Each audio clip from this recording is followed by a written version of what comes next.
nonprofit social service or religious organizations. We specifically did not approach the district leaders or any political leaders here. I had the chance to go on a 3-day retreat with Trinity Church where I met an incredible man. And between the two of us, we had a chance with a whole core of people, community leaders, to work on solutions of Lower Manhattan. And we did come up with a solution. It is being sent down to the University of Washington to put into an academic paper. And at that point, I want to introduce my partner that had the winning solution together with us, Alexandra Torres from Loisaida. Thank you. Thank you, Don. Can everyone hear me? Yes. Thank you. I'm very pleased to be here tonight. It was kind of a last-minute setup, so please excuse me if I'm not as prepared as David was. I tried to get as many pointers from David as I could. I am, as Don said, the Executive Director of the Loisaida Arts and Culture Center on Avenue C and 9th Street. Today, though, I'm wearing my constituent hat and my neighbor and resident of this district. That's what I'm representing here. So I want to thank CCBA for providing the space, thanking my colleague Don, and of course UA3 for putting this debate together, as well as the candidates for being here with us tonight. I want to set first the rules for the debate. Each candidate would have 2 minutes to answer the questions. Rebuttals are allowed. Please keep these to no more than 30 seconds to a minute. There's your timekeeper right in front of you, which will be showing signs with the remaining time left for you to answer your questions. As far as when you hear that bell, that means your time is up. As far as the audience, let's please hold your applause until the end of the round. And let's respect candidates. Let's keep it civil and take notes. Candidates, I will now allow you 20 seconds or 5 sentences to introduce yourself. I'm going to begin here with first candidate to the right to the left of the audience. Please go ahead. Thank you. My name is Helen Qiu. Hello, New York. Hello, District 65. 我愛紐約。我好高興嚟到呢度。我係中山大學畢業嘅。I graduated from Columbia University with my master degrees, and I have experience working as engineering program manager in Silicon Valley. I want to bring balance, equity, and culture preservation to Albany. I hope you give me a vote in November. God bless you. Thank you. Next candidate. Hello, everybody. My name is Denny Salas. I am a candidate in the Democratic primary for State Assembly in District 65. Just very quickly, a little bit about me. I'm first generation in this country. When my family decided to move from Dominican Republic here to the Lower East Side, we grew up pretty poor. We used to collect cans for money, and at one point we almost died in a case of arson when someone lit our house on fire while we were all inside. At that point, my parents went back to school, and my dad went to college, got a job as a Teamster, and then we lived the American dream, white picket fence and all. And that's what I see as the opportunity in our district, which is very immigrant, very working class, and a lot of families that just want the best for their children. They want public safety, they want good education, they want a good economy, and they want to make sure they have home ownership opportunities. And that's why I'm running. Thank you. Next candidate, please. Hi, everyone. My name is Grace Lee. I'm a Democrat running for State Assembly in the upcoming Democratic primary. I'm a daughter of immigrants, I'm a mother of 3, and I'm a community organizer. I have been fighting on the front lines for this community for years, helping fight a toxic cleanup site down by the Seaport across from 2 schools with over 600 children and thousands of residents nearby, helping to demand stricter safety standards on that site. I have put my body on the line for this community in Chinatown, fighting the jail, and I've also been helping to support deaf tenants on the Lower East Side. What I'm seeing is that corporations and developers are taking advantage of our community, and our elected officials are not standing up for us. What we need is a true fighter in Albany to fight for the issues that are most important to our community, from someone who understands and knows this community and who's been fighting for many years alongside all of you. Thank you. Thank you very much. So we'll begin now our first round of questions. Let's begin with Helen. Knowing that there is a large Asian and Hispanic population in this district, how can we build bridges between communities and cultures? 好多謝呢個問題，呢個問題最重要嘅呢係我哋需要有語言嘅溝通。咁我哋呢個社區呢係主要係講國語或者係講粵語嘅。我自己呢係客家人，所以呢我又識得講客家話。我認為如果我能夠得到大家嘅選票，我就可以把我哋嘅聲音傳去州政府，把我哋嘅需求講俾州政府嘅人聽，而且讓州政府重視我哋華人嘅聲音。I just spoke in Cantonese, and I'm going to speak in Mandarin Chinese. 我們華人的聲音需要有一個懂講國語的人，把我們的聲音帶到我們的州政府。So I hope to bring equity to Albany. And this community needs a voice who can speak our languages. And communication is key. And we need our representative that can speak our languages and bring that to Albany.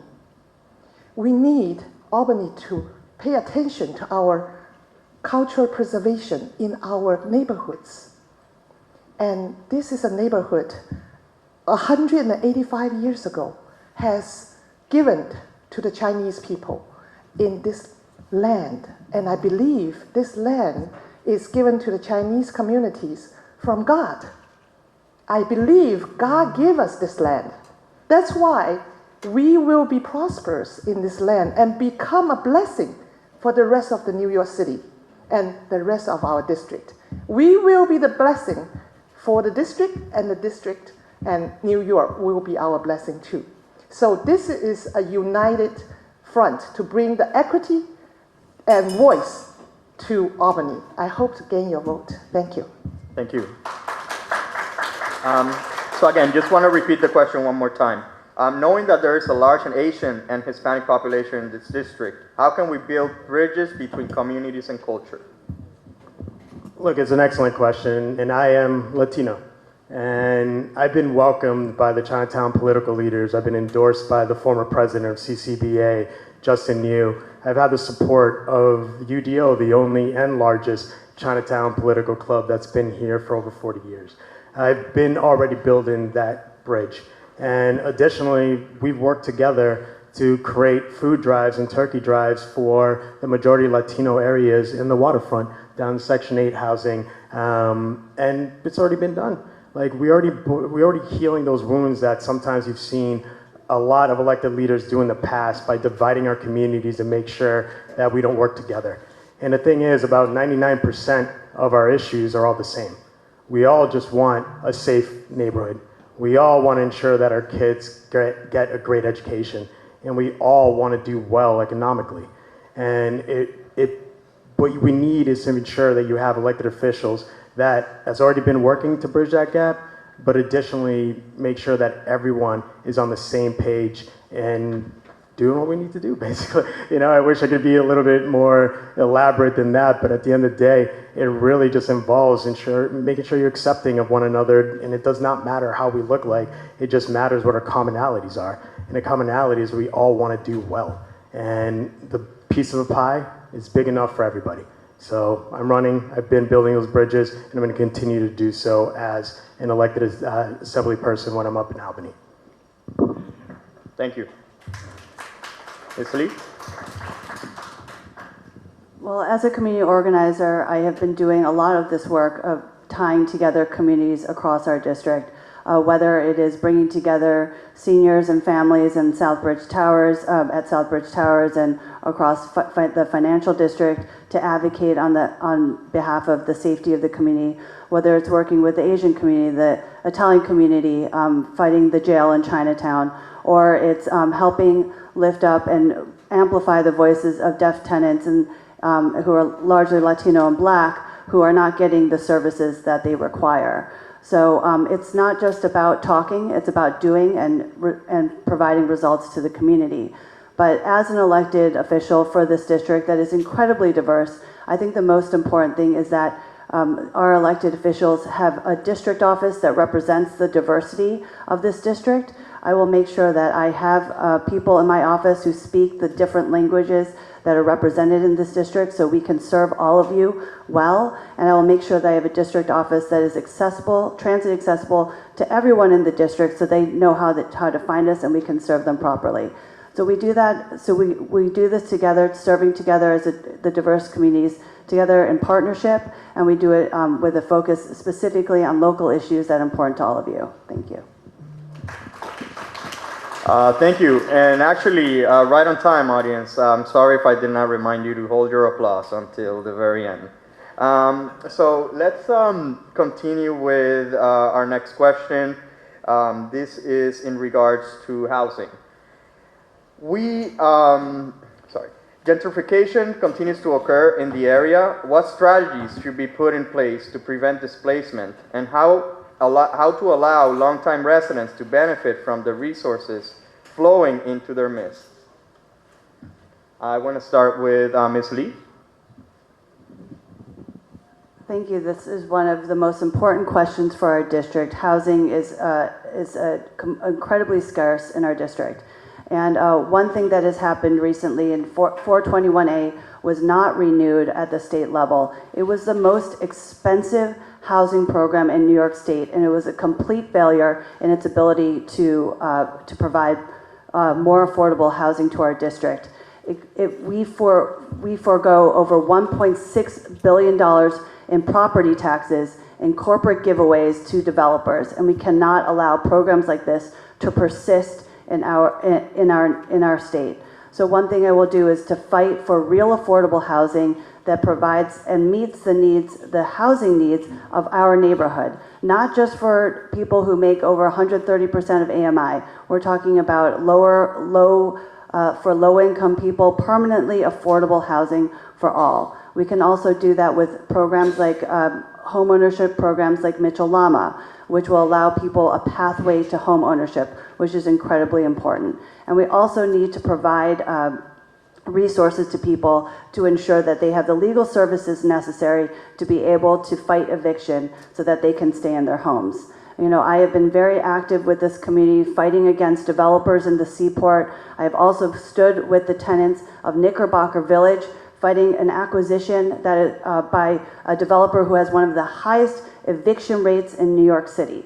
So if you want someone who's going to stand with tenants, who's going to fight against corporate developers, I am your candidate. Thank you. Mr. Salas? Look, it's an excellent question. What we've seen is a lot of developers target working class communities in order to take their land. And we're in Chinatown right now. This is prime real estate location, right in Lower Manhattan. And I've spoken to a number of the Chinatown community leaders about this specific issue. And what they said is that they want to ensure that they can protect not only what they currently have, but expand it. So how do we do that? First thing we do is we have to look at creating more funding for nonprofit community land trusts. Those are vehicles where long-term residents have a say in what gets developed in their own land, but moreover, they get to decide who gets to live there as well. And that you've seen vehicles and expanding funding already from City Council, but that's something that we can do on the state level as well. Additionally, what we can do is create more housing. Grace brought up one of the greatest things you can do is expand and create a new version of Mitchell-Lama. The last Mitchell-Lama development that occurred in Lower Manhattan was Confucius Plaza.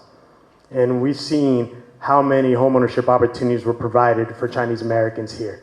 And that's something we can still do if you have the will and the ability to understand the policy and work with others in order to get that passed. And that's something that I've done. I've worked in Washington, D.C. on Capitol Hill as a lobbyist and additionally for a member of Congress, trying to get bills passed, work with people across all aisles. And additionally, you know what? We do need deeper tax credits. We need deeper tax credits to ensure affordability that's also separated from area median income, and make sure there's a different number for local median income to make sure that people that actually live here can attain home ownership or home capability or new homes at a lower rate. So those are different ways that we can actually protect Chinatown, protect working class communities, and ensure that people actually have a chance to stay where they are.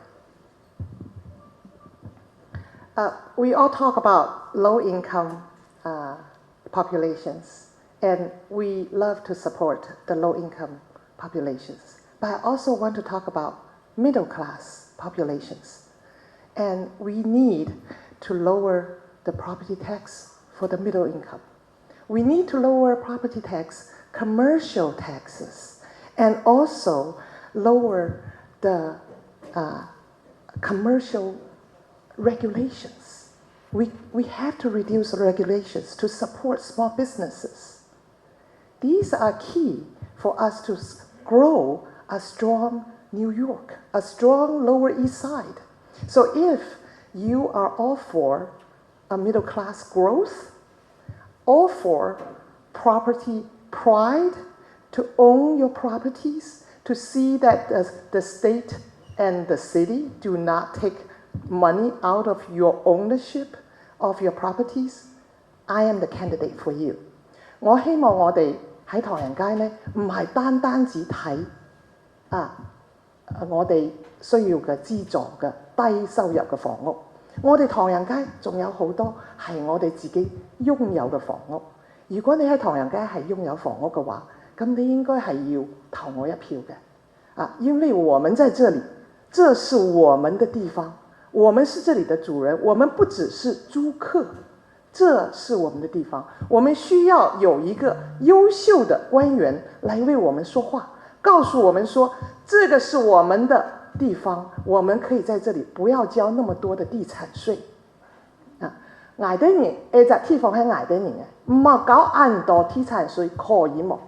可唔可以少搞一啲？貼到嘅 ，too much， the tax is too high， we cannot take it anymore， and the city cannot use our tax dollars to fund projects without our approval. Thank you. Thank you. So, as a follow-up question, and because Helen just touched on this point, I want to continue with Mr. Salas. How would you propose to preserve the viability of your district's small property owners while protecting low and moderate income tenants? That's a great question. First, we do recognize, and Helen actually just touched upon it, that property taxes are very high. Additionally, what you've seen is minority-owned landlords and property owners get targeted by the city, and you've seen some of their property taken away because of even small lien sales. So City Council just recently wanted to introduce a bill, and I'll be honest, I'm not sure if they passed it or not, but to ban lien sales that occurred in the city, which usually disproportionately affect people of color and most small property owners of color. So that's one thing that we can do in order to protect. Another thing we have to do, and Helen actually touched upon it beautifully, was lowering regulations. One thing that each small property owner will tell you is that to just even own a property here in New York City, that the costs and the regulations are so high that all of a sudden it forces them to pass down that cost to the tenant. So it forces them to raise rents that can be too high for a lot of working class immigrants and places like Chinatown that ends up forcing people out. So one, we have to lower the cost of operation. We have to offer additional tax credits, but additionally, lower any sort of insurance costs. One of the biggest things that you've seen for small businesses and small property owners, that all of them will tell you that insurance costs are way too high. And that's actually something that we can directly deal with up in Albany here for the entire state of New York. Thank you. Ms. Lee? So small property owners in Chinatown are, are foundational to this community. And it's the reason why we haven't seen large-scale luxury developments take over our community here in Chinatown, because they have protected it and they've preserved it. And at the same time, they have also provided rent-stabilized and rent-controlled apartments that are affordable to our communities. So it's very important that we help to protect these buildings and we help to protect owners who can continue to stay here. I will also say that they have been incredibly supportive to small businesses in our community, and have worked, many of them have worked very closely with small businesses to help them, to keep them going during the pandemic. So they provide a lot of services to the community, and we need to make sure that they, with any policy around real estate or around rents, that we are also including the voices of small property owners. So along with that, there are things that we can do in terms of helping to support them around making capital improvements to their buildings.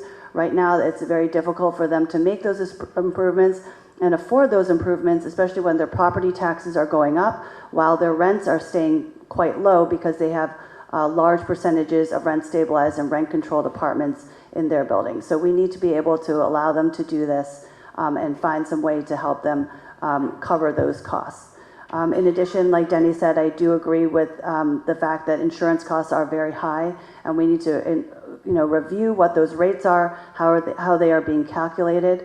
And finally, on property taxes, we absolutely need to be reviewing property taxes. But that goes along again to what we were talking about with 421A and giving massive corporate, giveaways to large luxury developers while putting the tax burden on the backs of middle-class homeowners as well as property owners. So we'll fix that too. Thank you. We're going to move now on to community. I didn't get to. Go ahead. Thank you. Well, talking is cheap. Doing is more valuable. Doing might be difficult, but success is only given by God.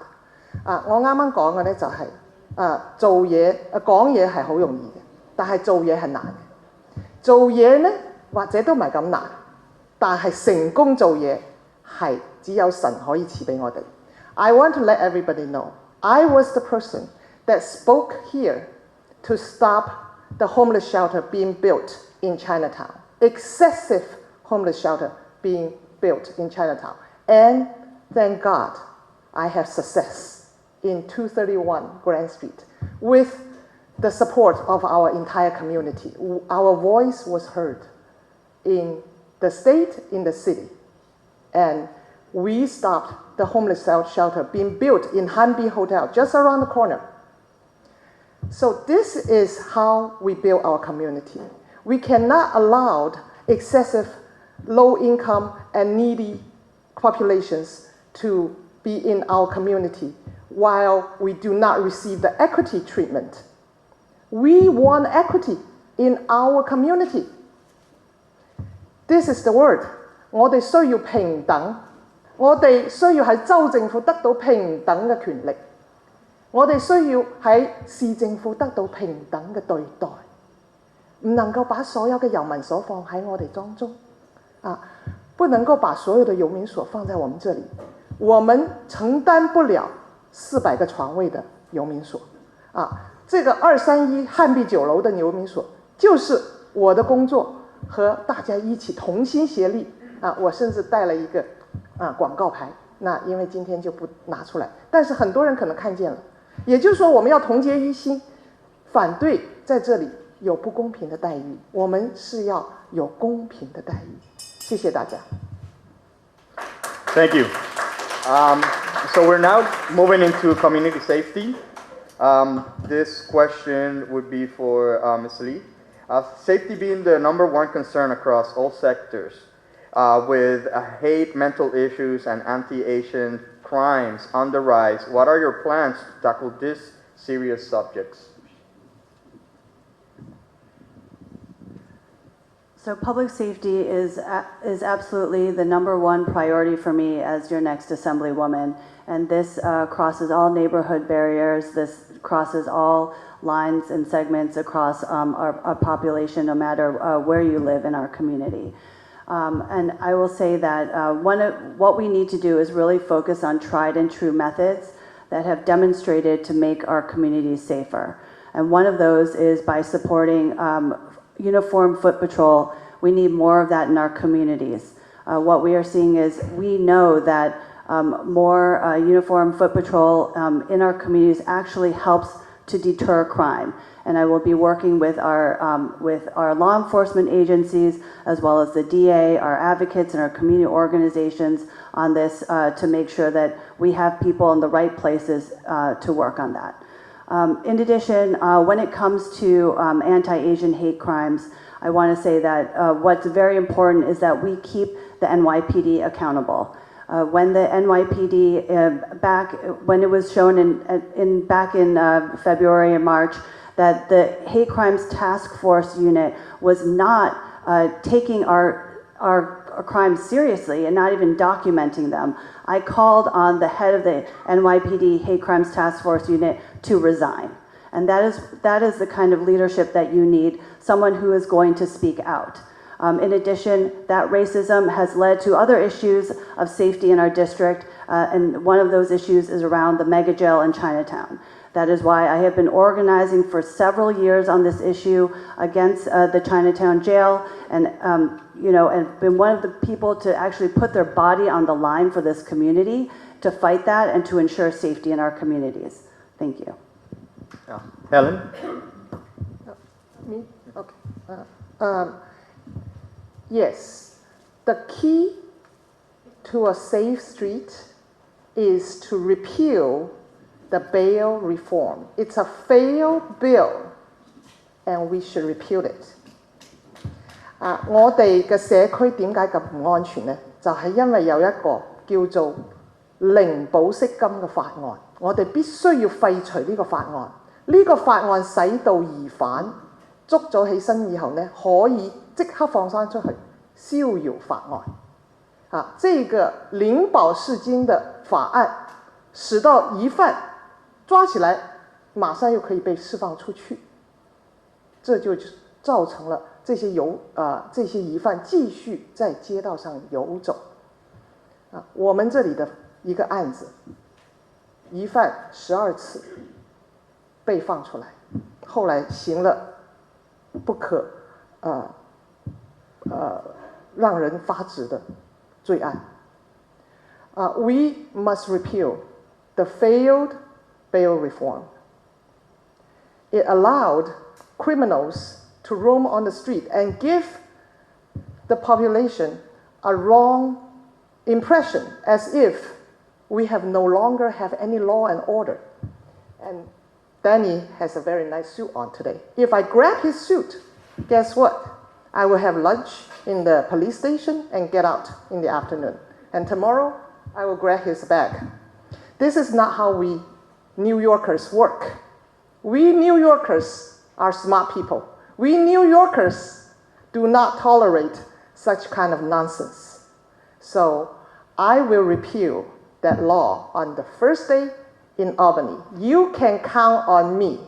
And I will also stop the potential clean slate bill in Albany as well. You can also count on me. So I hope I will bring back Safe Street to our beautiful New York. Thank you.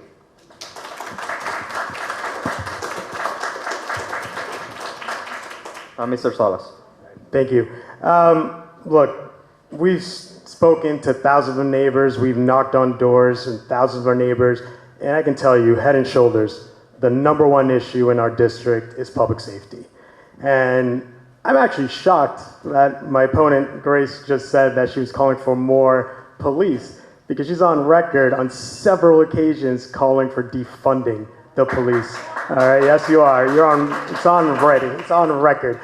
Additionally, I am the only candidate up here that's been endorsed by the NYPD captains, lieutenants, detectives, and sergeants unions, all 4 of them. because I recognize that public safety is the #1 issue and that our communities need to be kept safe. Now, how are we going to do that? One, we do have to reform bail reform. First thing, right now, either one of you can go outside and get arrested with an illegal gun and you get released right away. You can remove the gun, doesn't remove the intent or their ability to go acquire another one, all right? Additionally, you can go, and this is true, you can go outside right now and commit a hate crime and you get released because of bail reform. And if you don't believe me, you can look that up too, all right? So one thing we have to do is reform bail reform. Additionally, we have to embed a hate crimes task unit in every police department across the state of New York. It's actually ridiculous that it doesn't exist right now, but that's something we can do. Additionally, what we have to do is also track what DAs are doing. Oftentimes, DAs plead out hate crimes instead of going all the way, so these people are feeling the full force of the law and make sure that we can create a sense of deterrence. So those are things that we can do, and that's why I'm running to make sure that our communities are actually kept safe, and that's why I got the backing of the NYPD unions and law enforcement unions. Thank you. Grace, would you like to rebut? Yes, I've never used the words defund police together. What I have talked about is making sure that our budget is used appropriately for the services that New York City needs. So when I have talked about reducing budgets, it's because our police have been given an impossible task to be mental health professionals, social workers, teachers, nurses, and to do their job in law enforcement. And as someone who is running for office and who's going to represent this district, we need to ensure accountability and transparency across all of our agencies and make sure that our city funds are used appropriately for the services that our city needs. Thank you. Can I respond? Here's an interview from January 23rd, 2020, Grace Lee's own words. I believe we should defund the NYPD. Right here. Okay, so let's keep in the subject because there's obviously lots to say. I hear 2 points being brought up. One is defunding the police, and the other one's gun reform. So I'm going to start with gun reform. To pass gun control bills, would you need support from across the aisle, and how will you approach them to gain that support? Denny? So the state actually passed some very good red flag laws and also raised the age, but the one thing that I think New York State, I'll be honest, actually has very good gun control laws. We really do. But what we don't have are actually good laws and good systems to track the illegal guns that are coming into New York State. And what we have to do is actually partner with a number of nonprofits that work with police departments by giving them information and tracking information about where these guns are coming from. And I'll give you a perfect example. Right now at the federal level, because the NRA has actually been very successful, the ATF is not allowed to share gun information and registration information with local police departments across our country. So a lot of the information can be publicly sourced though. So Every Town for Gun Safety, another nonprofit that was created by Mike Bloomberg, what they've done is collate a lot of this public information and actually offered it to police departments. And we've actually seen a partnership that's been very successful in the city of Baltimore, where all of a sudden they've been able to cut the trafficking of illegal guns into that city by 70%. So that is something that we can do in New York State, encourage those partnerships that exist with nonprofits that are actually getting a lot of this information, and that actually keeps us safe. And look, I'll tell you, I just moved from Mulberry Street over to Mulberry between Princess Spring for 7.5 years. But we moved because we need to get a bigger spot. My wife, she's 5 weeks away from delivering her very first child. And now we live on East 2nd Street between C and D. And in a 3-week span, we had 2 shooting murders, one on C, on East 4th, the other on East 6th on D. We have 2 dogs. My wife is the daughter of a law enforcement official. She's not a shrinking violet, and she's scared to go out at night to walk our dogs.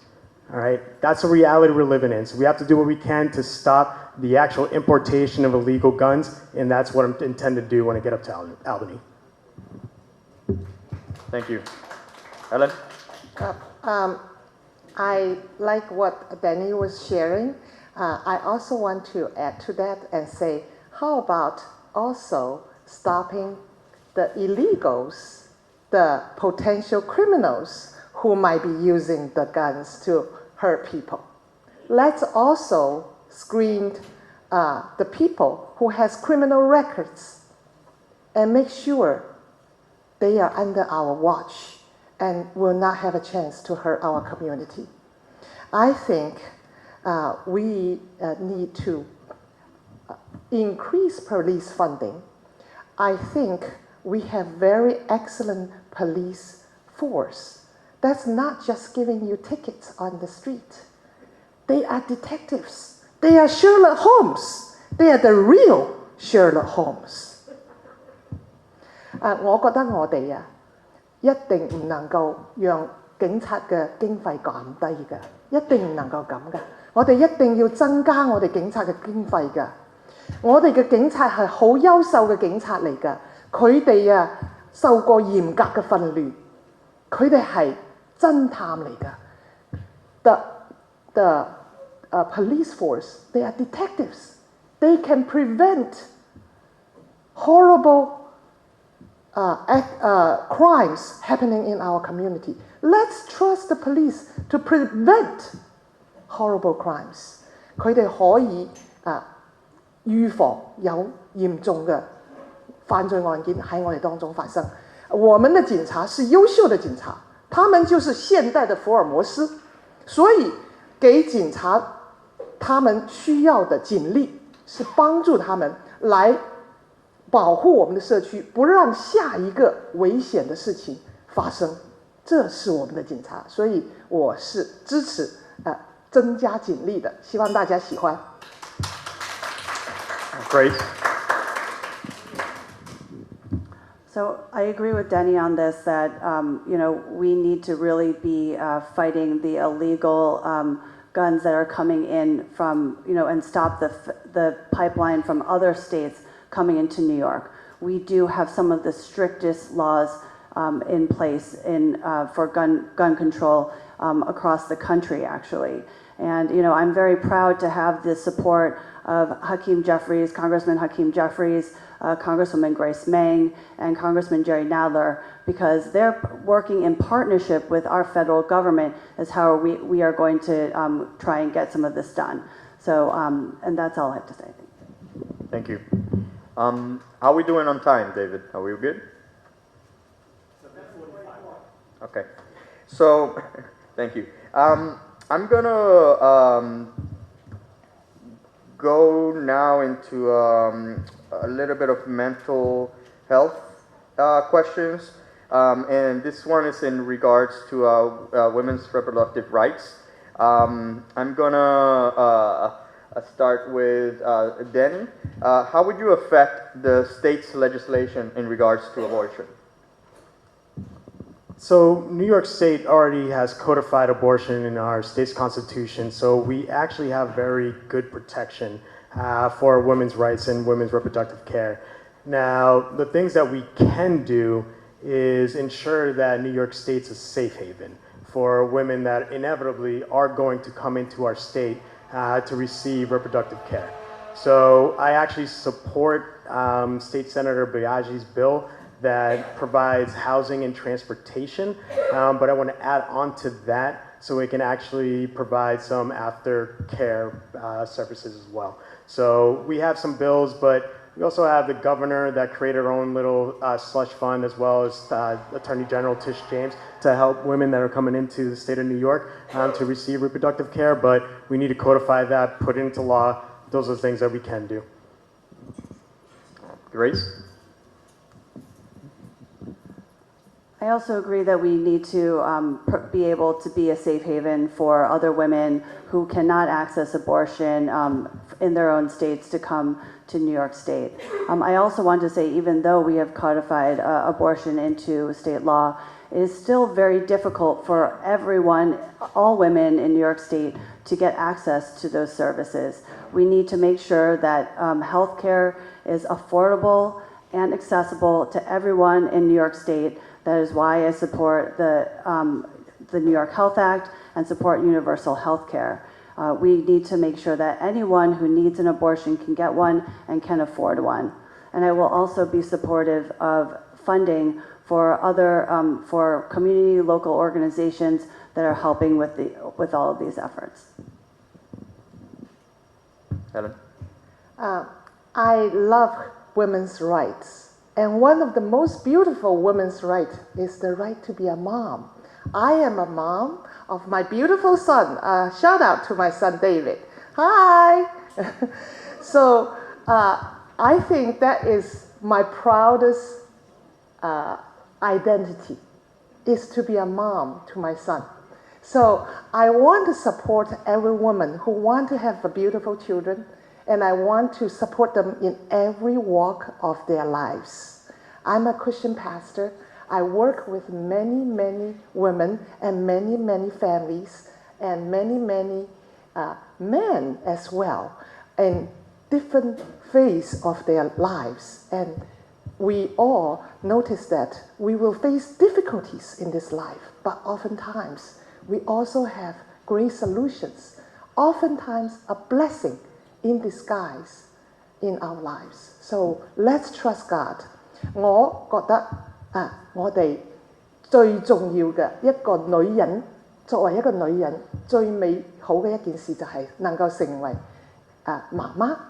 我相信在座好多都係媽媽而且我哋愛我哋嘅仔女，愛我哋嘅孫子孫女所以呢我希望呢個 right 呢，呢個權益能夠受到保護，受到支持那我認為婦女最美好的一個權利就是做一個母親，做一個媽媽你有一個兒子，有一個女兒，到時候你的孩子長大了，你可以當爺爺，當奶奶當婆婆，當外公，非常的幸福的一個大家庭。那這是我們的一個權益，是婦女最寶貴的一個權益之中。所以我希望呢我們的社會能夠為婦女在每一個人生的階段都提供切實的幫助，讓他們實現這樣美好的夢想。謝謝。And final question in regards to mental health as well. We believe there's much to be gained facilitating meaningful contact between young people and elders. What's your view about how intergenerational experiences can be better fostered? I will start with Helen. I just spoke about women's rights and family rights. We love big families. I always envy those big families that has like 20, 30 people in the picture. And I love that. Even though I have a small family, but I love big families. So I think intergeneration conversation happens when we can gather together. When we gather together, we can talk. We can share a gesture. We can hug. And that will solve a lot of talking. And that will solve a lot of tension. And the wisdom can pass by. Do you know what is the most intelligent sea animal? That is octopus. But one thing octopus cannot do is when octopus gave birth, the mother actually died in the cave. So the wisdom of the octopus mother cannot be passed to the octopus children. Unfortunately, otherwise they probably would take over the world. 所以我说好，我们最美好的一件事情呢，就是刚刚提到的问题，就是说，我们有没有怎么把代沟来解决？我认为代沟最好的解决就是大家能够欢聚一堂，在一起多点说话多点在一起吃一点东西给彼此一个温暖的拥抱。我认為這可以解決很多語言上無法表達的事情，而且上一代的智慧可以傳給下一代我哋上一代阿爺阿嫲嗰啲智慧、嗰啲人生嘅經驗可以傳俾我哋下一代。就好似我而家咁，我喺唐人街就係一個小學生。你哋大家對人生嘅閲歷，對我哋社區嘅需求，對我哋政府嘅需求係多過我嘅，我願意跟大家學習。希望大家嚟投我一票，讓我有更多學習嘅機會。Thank you. Mr. Salas? It's actually part of my platform is funding community-based organizations. So, for example, in Chinatown, Carlin Chan runs something called the Chinatown Block Watch, where it's actually an incredible age range of young folks and older folks, and what they do is to make sure that they keep our community safe, and they're all working together. Another one that we have is by another organization called They Can't Burn Us All. Is run by Fulton. I think Millie is right there, right on the stage.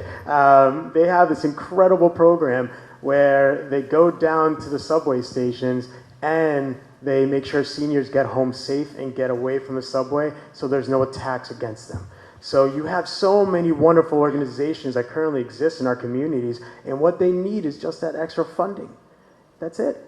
You know, and that's what we can do. That literally protects all ages, but additionally creates that, or I would say just engenders and creates a sense of community, but also a partnership with all seniors, young people, everybody. So we already have the community-based organizations that currently exist. They just need funding, and we just got to get the money. Thank you. Grace? Sure. We believe there's much to be gained facilitating meaningful contact between young people and elders. What's your view about how intergenerational experiences can be better fostered? Yes, you know, we have an increasingly growing senior community in Chinatown, and I think it's really important, and also within the Latino community. And you know, growing up in my family, you know, we always took care of our seniors. Both my grandmothers lived with us until they got until old age, until they passed away. And so, you know, I have a deep connection to the responsibility of making sure that our seniors are well cared for. It's part of the traditions and the cultural values that I was raised with. And so, you know, part of that is making sure that our senior services are well funded in Chinatown and across Lower East Side. In addition, I think it's really important, again, to have an opportunity to have families living intergenerationally. And we cannot do that when developers are simply building luxury developments that include studios and one-bedroom apartments. We need to be funding affordable housing that can, that with multiple bedrooms to account for so many of the Latino and Asian families who live with multi-generations within their household. In addition, I will fight for more affordable senior housing in our community to ensure that our seniors can stay in the communities that they invested in and they raise their families in. Thank you. So we're now going to move to our closing statements. I want to thank our audience, again, UA3 and our hosts for providing this platform for candidates to voice their positions. Each candidate will have 1 minute for their closing statement, and we will begin with Mr. Salas. Thank you for hosting this wonderful candidate forum tonight. It was a pleasure to address you, talk to you about kind of what we've heard are the amazing community concerns, but also kind of what our ideas are to actually address them. I'm like, look, I've sat down with the Chinatown political leaders and community leaders to hear them out about how they feel with the rise of anti-Asian hate crime and their public safety issues. I've walked the yeshivas with the rabbis where they show me the state of disrepair that they've been, and they want to make sure that their kids are kept safe when they attend school. I visited the black churches like Minister's Temple that has a monthly food drive where now with the high cost of inflation, they can't even feed enough people anymore on those food drives. We can do so much when we're working together as an entire community, but making sure that the money that we get from the state goes all in the right place. And that's what we can do. That's why I'm running. And I can't wait to be your next assembly person to actually help our community out. Thank you for tonight. Thank you. Ms. Lee? Through the pandemic, I watched how government continued to fail our community, whether it was our seniors who are not getting the food deliveries that they needed, and the other resources they needed, whether it was the deaf tenants who needed a safe and affordable place to live, and a dignified home to live in, and couldn't get access to emergency rental assistance programs or to vaccines. What I have seen in this community is that government is not meeting the needs of our communities, and that's why I'm here. I've been doing it as a community organizer, amplifying the voices and the issues that are most important to our district, and now I want to take that up to Albany. You don't need to listen to me. You can see everything that I've done in this community as an activist and as an organizer to know that I will be able to deliver for this community. Thank you. Helen? We all feel the pain when we go to the gas station, and we all feel the fear when we go to the subway station. I believe when we look at the predicament New York is facing together in a systematic way, we will find a very good solution for the people of New York.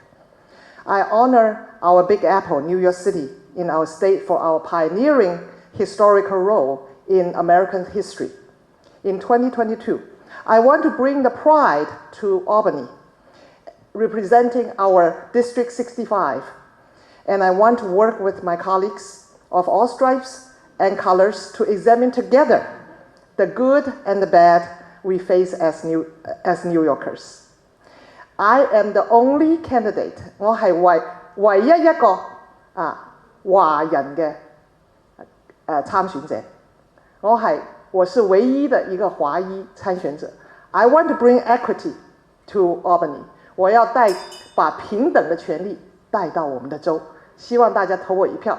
I hope to gain your vote to bring balance, equity, and hope and cultural preservation to Albany. Thank you for your vote in November. All right, let's give a round of applause, a big round of applause to your candidates, and make sure that you get out to vote. Thank you all for being here. Thank you, Don, for the opportunity, David, and She.